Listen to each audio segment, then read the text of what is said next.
Estamos en la lección número 33 y he titulado esta lección de Primera de Samuel capítulo 16, versículos 15 en adelante hasta el final. Hoy vamos a concluir el capítulo 16 de Primera de Samuel.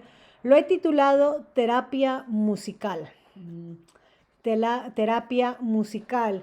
Y vamos a ver en esta sección, continuando en el tema de cómo Dios elige, cómo David es ungido, de dónde viene David, hemos estudiado cómo David era el último de 8 hermanos, él era el octavo después de 7, y hemos visto también el corazón de David que era conforme a Dios, y las características de todo esto está grabado que se puede repasar, ¿no? Regresar a los audios para repasarlo.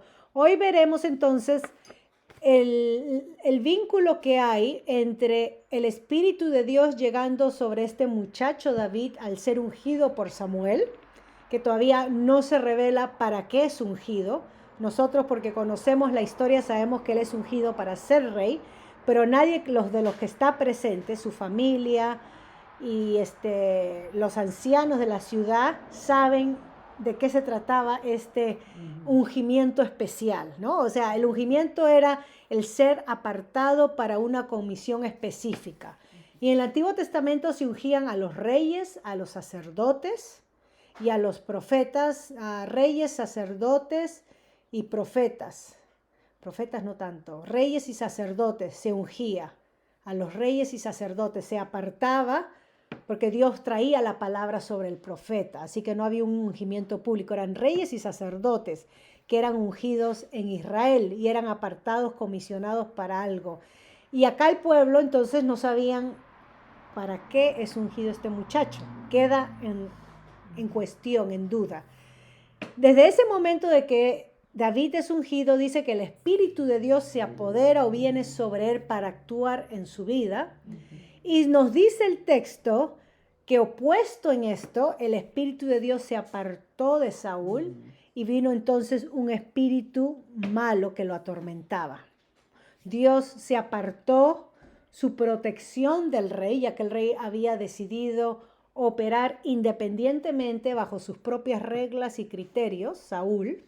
Hemos estudiado acerca de la vida de Saúl. Entonces Dios, después de un tiempo de misericordia y paciencia con Saúl, y Saúl creciendo en orgullo propio, Dios decidió salirse de la vida de Saúl, o ponerse a un lado y dejarlo a su merced, dejarlo a su deriva en lo que él había escogido. Y es ahí donde el espíritu malo viene a atormentarlo. Entonces, versículo 15 al 17, los criados de Saúl le sugieren una solución al rey. Miren esto, y los criados de Saúl le dijeron: he aquí ahora un espíritu malo de parte de Dios te atormenta. Diga pues nuestro Señor a tus siervos que están delante de ti, que busquen alguno que sepa tocar el arpa, para que cuando esté sobre ti el espíritu malo de parte de Dios, él toque con su mano y tengas alivio. Y Saúl respondió a sus criados: buscadme pues ahora alguno que toque bien y traédmelo. Acá vemos entonces que los criados admiten que era evidente que algo vino sobre Saúl. Hubo un cambio, no queremos decir una transformación, pero hubo un cambio en lo que era Saúl. Y su vida, su condición espiritual es evidente acá para los demás que para el mismo Saúl. O sea, los demás pudieron ver algo ha sucedido con Saúl, esto no es normal. Y ellos dicen: he aquí aún un espíritu malo de parte de Dios te atormenta. Entendemos también que todo la cosmovisión bíblica, entendían los israelitas que cualquier cosa que pasaba era por permiso de Dios. En otras palabras, por voluntad de Dios. Nada era dado a la suerte o a la casualidad. Nada era accidente. Si esto te pasó, Dios quiso que esto te pasara. Era hablar del preconocimiento de Dios, de que Dios es soberano, Y entonces si las cosas que suceden están bajo el permiso, la autoridad divina, nada se le pasa a Dios, ¿no? No es que a Dios le damos una sorpresa con lo que hacemos, sino que Dios ya sabe y permite, porque Él es omnisciente, Él conoce de antemano las circunstancias y nos conoce a nosotros más que nosotros mismos nos pudiéramos conocer. Así que ellos entendieron que este tormento, este cambio en la vida de Saúl venía de Dios. Pero si nosotros conectamos los puntos, por decirlo así, podemos decir, claro que vino de Dios porque Saúl decidió dejar y abandonar a Dios y Dios dijo, está bien, ¿no quieres saber nada de mí? Te quedas tú bajo tu propia voluntad, esto es lo que te va a pasar. ¿Ok? Y el tormento también podemos decir que viene porque Saúl tuvo la luz de Dios. Saúl tuvo al profeta Samuel hablándole a su vida y exhortándolo en qué había hecho mal.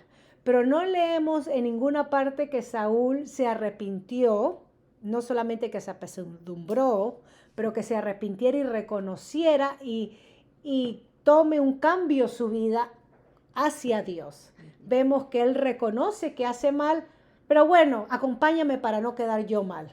Se trataba más de su imagen ante los demás que el agradar y someterse a Dios. Eso ya lo estudiamos. Entonces Saúl era una persona que había tenido la luz de Dios, las palabras de Dios, la enseñanza de Dios, y a pesar de eso decide apartarse. Y sabemos por la palabra del Señor que a los que más se le da, más se le va a demandar. O sea que hay mayor juicio para aquellos que conocieron la verdad de Dios, como los líderes religiosos que nuestro Señor Jesucristo denuncia cada vez que los encara, conocen la verdad de Dios, pero deciden no vivir bajo ella. Entonces dice nuestro Señor Jesucristo que mayor condenación vendrá sobre esa generación, no hablando en el pasado, que sobre Sodoma y Gomorra. No dice, ay Corazín, ay de ti, mayor condenación porque ustedes tuvieron a los profetas y ahora el Hijo de Dios está con ustedes, mostrando con poderosos hechos la venida del reino de Dios, Dios en carne, y ustedes deciden rechazarme y crucificarme, ¿no? Entonces, mayor condenación hay para aquellos que tuvieron la luz y deciden apartarse. Y hay un tipo de tormento, no vamos a vivir en paz interiormente, podemos aparentar estar bien, pero interiormente no vamos a vivir en paz si habiendo gustado de la bendición de Dios, de la comunión de Dios, decidimos poner a Dios a un lado. No vamos a vivir nuestra vida en paz, por más que nos afanemos con el trabajo o lo que obtengamos en fondos materiales o económicamente hablando, no va a haber una paz interior, siempre va a haber un tormento interno. Tengan eso en mente, porque esto es real. Esto es una condición espiritual de cómo podemos ser atormentados fácilmente. Conoce a Dios o conoce acerca de Dios y decide abandonarlo. Vas a ver cómo tu alma se va a ir atormentando, secando poco a poco en tormento. Ok, entonces acá los líderes buscan a alguien, la sugerencia es que busquen a alguien que sepa tocar el arpa. Y el consejo es que buscara a alguien que pueda ser como un ministro de alabanza. ¿Okay? Ese es el consejo en nuestros tiempos. Que usando la música o el arpa, el arte de la música, pueda traer el amor, pueda traer la paz, la calma y el poder de Dios sobre Saúl.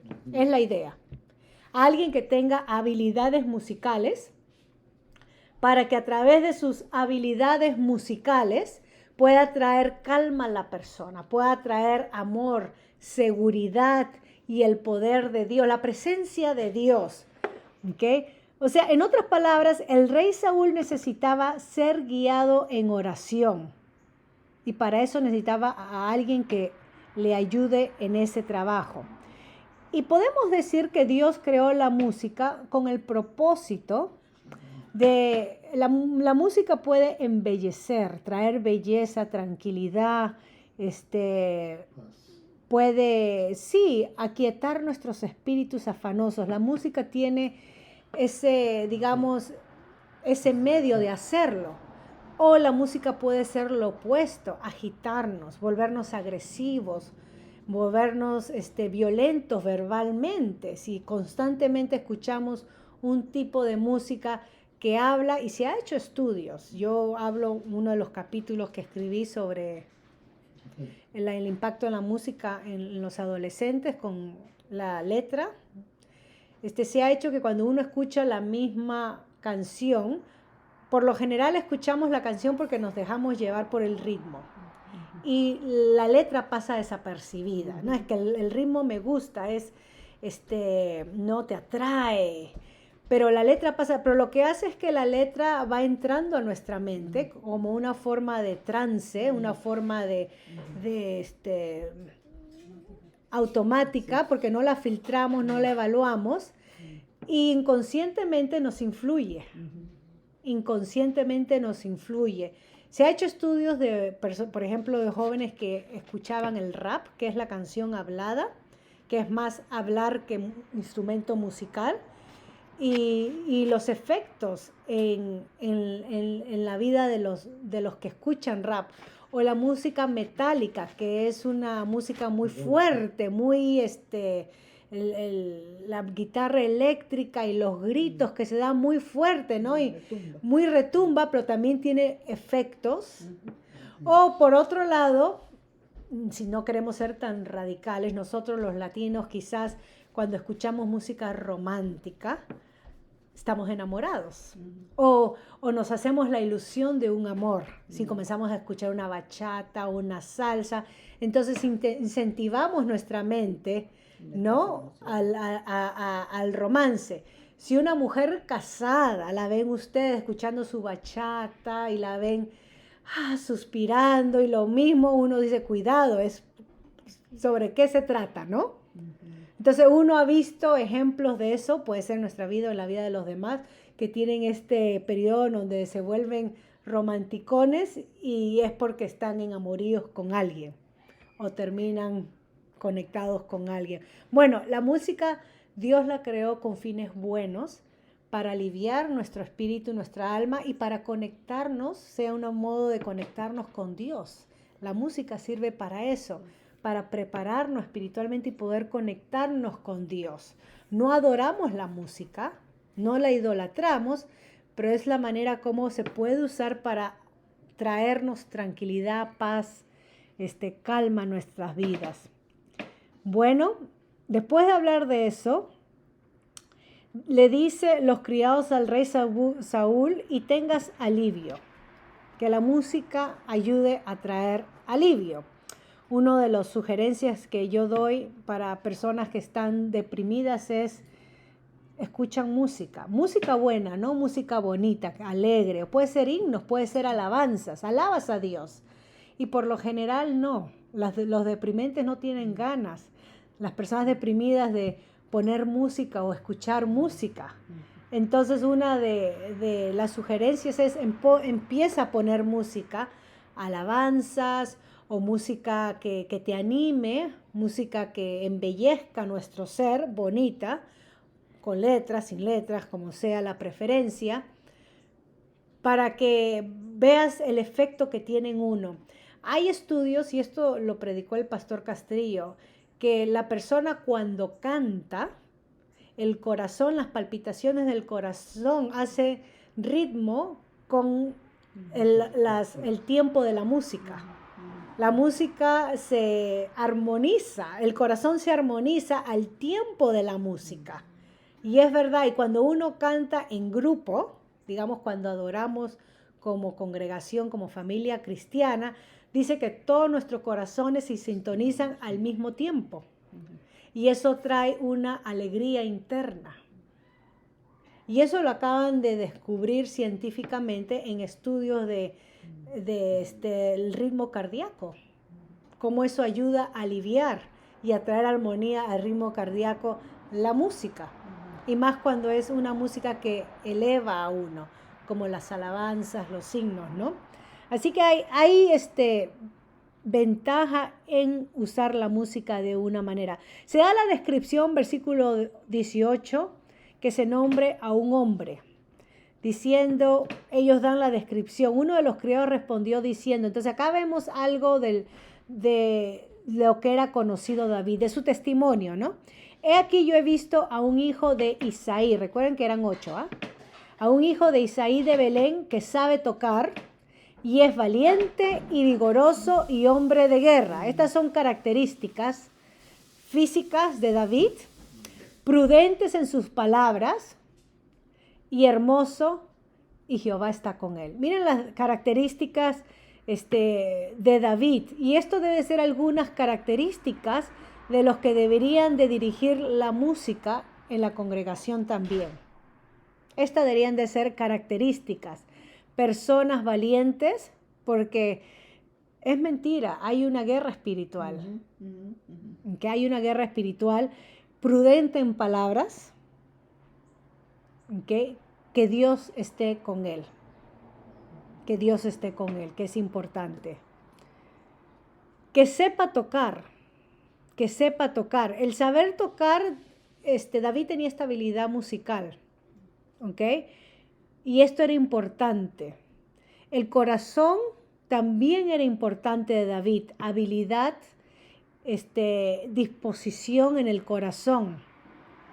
Así que no era una persona solamente virtuosa en el arte musical, pero una persona que Dios podía usar. ¿Okay? Estas son características, deberían ser características cuando escogemos a personas que nos dirijan en la música. ¿Okay? Que sabe tocar, una actitud de habilidad. Ahora, es valiente y vigoroso y hombre de guerra. Acá habla del carácter de David como un guerrero eficaz. Aparte de ser músico, era un guerrero eficaz. Y hemos dicho que el ministerio de adoración es un campo de batalla constante. Sí, en la iglesia a menudo se experimenta también conflictos y disputas en torno a la música. Mucha gente puede ser herida por aquellos que tocan la música y mucha gente también puede ser ministrada por aquellos que tocan la música. Así que la música es importante en la iglesia. No es lo primero en la iglesia. ¿Okay? Lo primero es la exposición de la palabra de Dios, la oración y la comunión de los santos. Esas son 3 características. Comunión de los santos en el sentido del compartimiento del pan, del vino y la cena, ¿no? La cena del amor ágape, la cena unida, los que nos conecta. Esas son 3 cosas principales en el culto, en la adoración del creyente, que puede ser en un templo, en un lugar, o en una casa, o en un parque, que nos une. La exhortación de la palabra, la exposición de la palabra, la oración y la comunión de los santos. La música ya viene a ser algo secundario para ayudarnos entonces a conectarnos con Dios, a preparar nuestro corazón, pero no debe ser lo principal en el servicio de la iglesia. Lo digo porque hoy en día muchas iglesias han hecho de la música lo principal y la palabra de Dios ha venido a ser algo secundario, ¿no? Donde solamente se da un devocional, algo por encima o algo motivacional, o se comparte algunas palabritas para que la gente siga viniendo y no hay nada de la exposición bíblica de lo que Dios quiere decirnos, un llamado al arrepentimiento, un llamado a la fe, un llamado a cambiar nuestra manera de pensar, sino que todo es dicho en torno a levantarnos en los espíritus, ¿no? Usan la música para eso. Ya hemos dicho que David era un joven apuesto, hermoso. Aquellos que dirigen la música, queremos decir que se vistan de tal manera que no llamen la atención sobre sí. Entonces se pueden vestir casual, bien, ¿no? Según la costumbre de la iglesia o según los criterios, pero que no llame la atención sobre sí. Porque no es un concierto y la persona no está para ser el centro de la atención o de la admiración del público, sino que está ahí para dirigirnos a la presencia de Dios. Entonces queremos decir eso, porque hay veces caemos, quizás como latinos, nosotras las mujeres podemos caer no nos damos cuenta que cuando estamos sobre un altar nos ven de abajo hacia arriba, entonces los vestidos se ven más cortos, ¿no? Entonces tenemos que ser más prudentes en la manera de vestirnos. No estoy diciendo que nos vistamos hasta el tobillo ni nada, ni estoy abogando porque la mujer no puede usar pantalón ni nada, porque en algunas congregaciones sí lo hacen, pero estoy diciendo no llamar la atención sobre nosotros. Y sí, adorar como si son una mujer ayudando en la adoración, adorar como una mujer femenina, que se vean la distinción entre hombre y mujer y que no se vea, ¿será hombre, será mujer? No sé, me parece, no, y estemos porque hay veces uno no sabe, ¿verdad? Entonces es importante. El atributo más importante de aquellos que dirigen la música o los ministros de música es que Dios esté con él. ¿Okay? Que Dios esté con él no solamente cuando canta o cuando toca, pero en su vida, en la manera como vive su vida. Esta persona es llamada por Dios, esta persona vive una vida sometida a Dios y esta persona sabe someterse al liderazgo que Dios ha puesto. Y esto es lo que vamos a ver con David. A pesar de que este muchacho había sido ungido y va a tomar 25 años hasta que se siente en el trono que Saúl ocupó, en todo su caminar hacia el trono, que fue un caminar que vamos a ver de espinas y de piedras y de tropiezos, él supo someterse al liderazgo de Saúl, aunque Saúl no se lo merecía. Y ya Dios lo había abandonado porque él primero había abandonado a Dios. David dice, yo no voy a pecar contra mi señor Saúl. Y tuvo varias oportunidades de tomar su vida.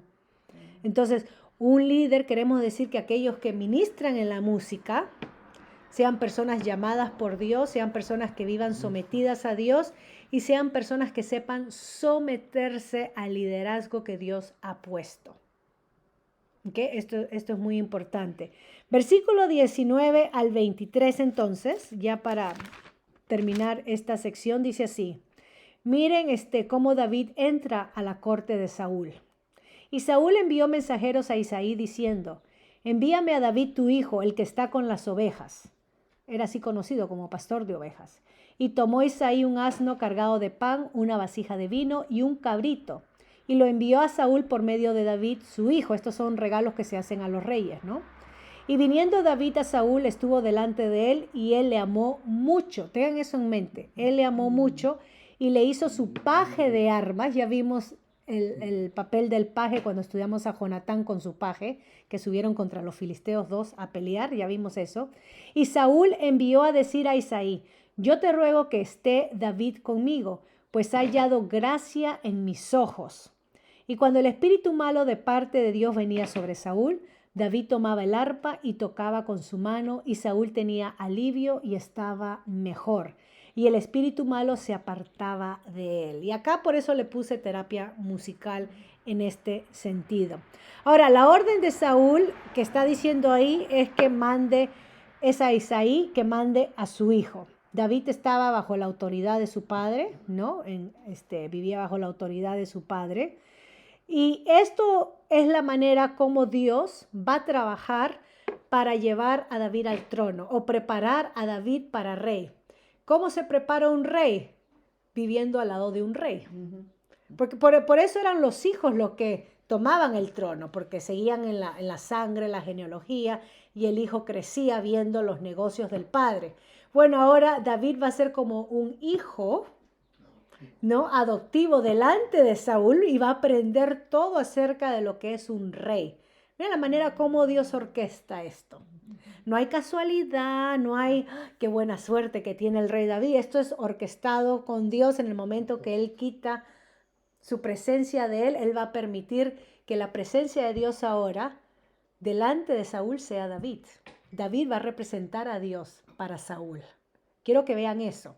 Saúl se apartó, Samuel se apartó, ya no, se apartaron. Y ahora David iba a ser la conexión, la única conexión que iba a tener el rey Saúl con Dios. Y vamos a ver si Saúl acepta eso, si Saúl le da la bienvenida a eso o si Saúl lo persigue. Porque Saúl persiguiendo a David es Saúl persiguiendo a Dios y hacerle la guerra a Dios. Quiero que cuando lean los textos en adelante vean eso.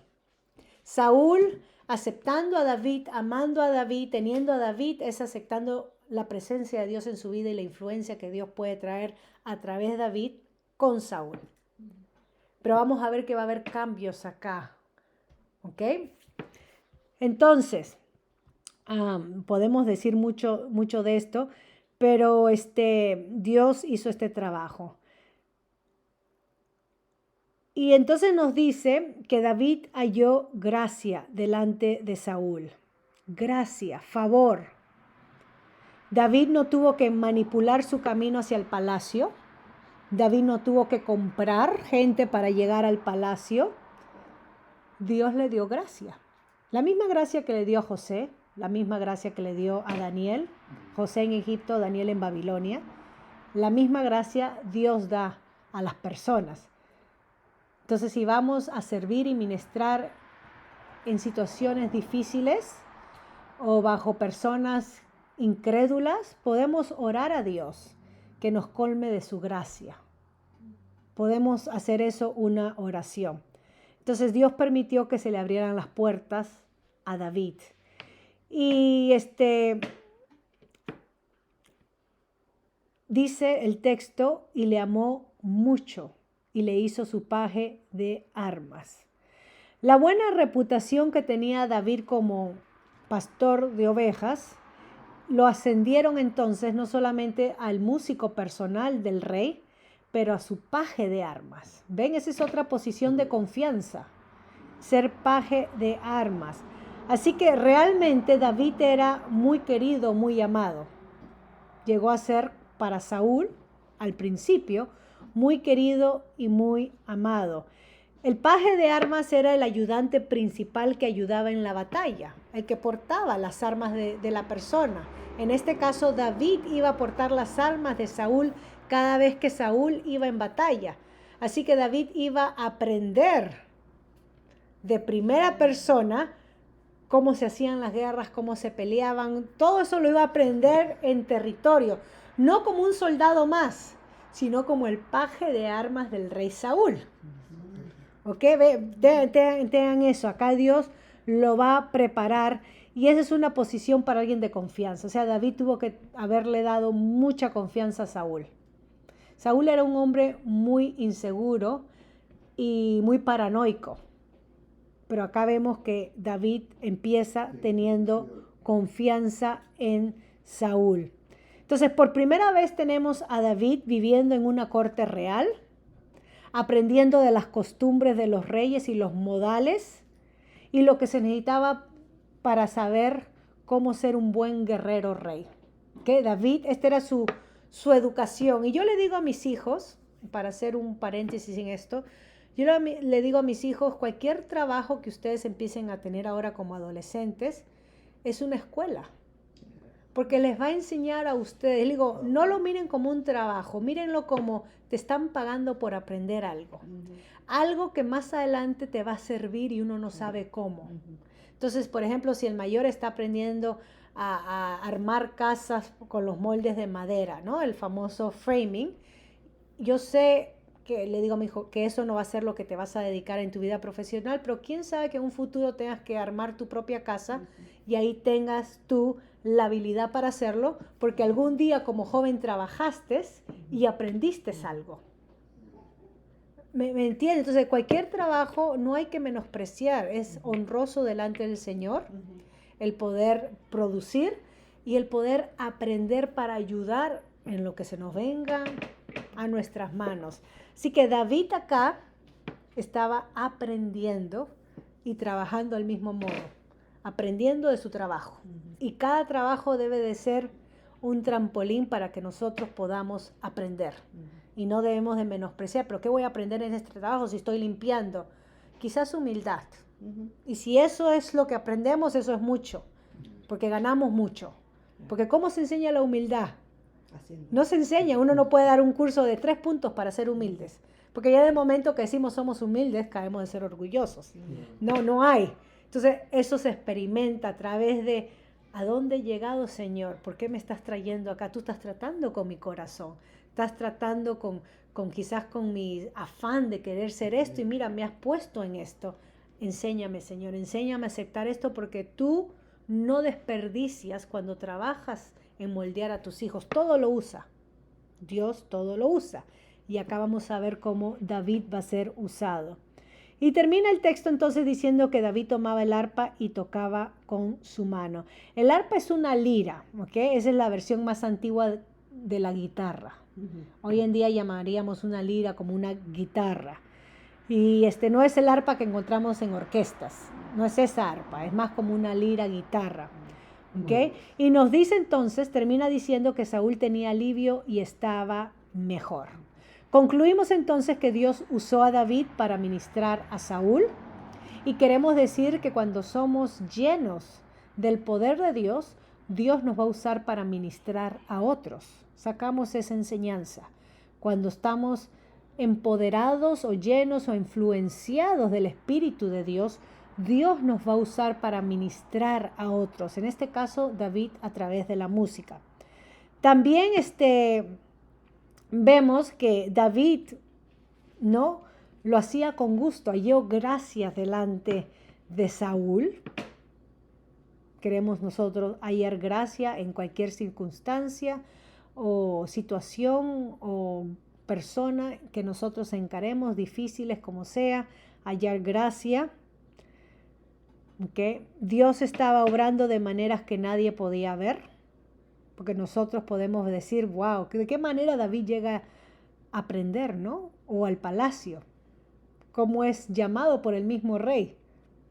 También podemos decir que desde nuestra perspectiva quizás no podamos entender lo que pueda pasarnos en nuestra vida, cuestionemos a Dios, nos cuestionemos a nosotros, pero podemos confiar que Dios tiene un propósito, como vimos la semana pasada, hay un propósito del por qué pasamos por esto, un propósito más grande de nuestras propias suposiciones o entendimiento, que Dios tiene un propósito.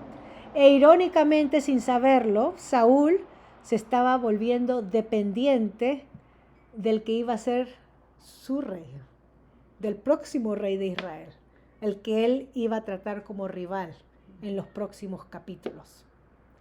Entonces vamos a parar acá.